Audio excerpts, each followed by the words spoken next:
Well, spirits may finally flow freely in two western New York towns after a new bill calls to remove a 1934 law allowing communities to remain dry. As Dylan Morello tells us, it's a move that some residents of those towns are not toasting to. There are a total of 7 towns and cities in New York State that have complete booze bans. In a recent proposed bill that has moved out of committee and into the hands of the state Senate, that would look to remove that choice. Of the 7 dry towns, Clymer is one of them that may be forced to sell spirits. Is it really going to benefit our community? I don't really think so. After Prohibition, towns and cities in New York State were given the choice whether they wanted to sell and serve alcohol within their limits. This bill, which the Senate now has, would officially end the local option of towns and cities to prohibit the sale of alcohol.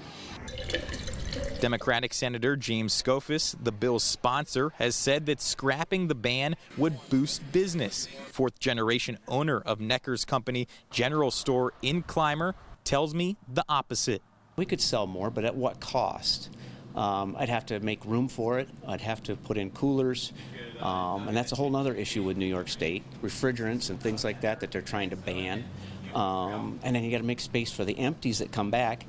Philip Stockin, the deputy town supervisor of Canandaigua, Western New York's other dry town, says he's frustrated with the state taking more control away from the locals. Local rule, home rule in most government things is far better approach in the smaller issues. Canandaigua is the largest of the 7 dry towns with nearly 2,200 people. None of the other 6 towns have populations larger than 2,000 residents. So a change like this won't see significant sales tax boost for the state.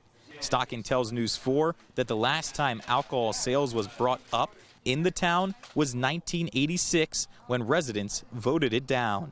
It is not a government-imposed issue. This is up to the people. They can change it anytime they want to. They get a petition, they get the signatures on a petition, they get enough, it goes on the ballot, they vote. The town board does not make this decision, and it doesn't create it, and it doesn't take it away.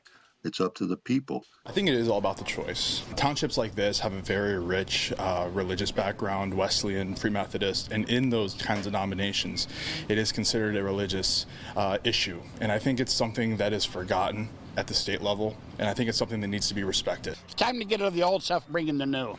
If you want to have a glass of beer or a glass of wine with your meal, or if you want to have a pizza with wine, I can see that, because a lot of people do.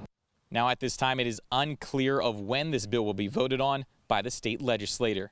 Reporting in Clymer, New York, Dylan Morello, News 4.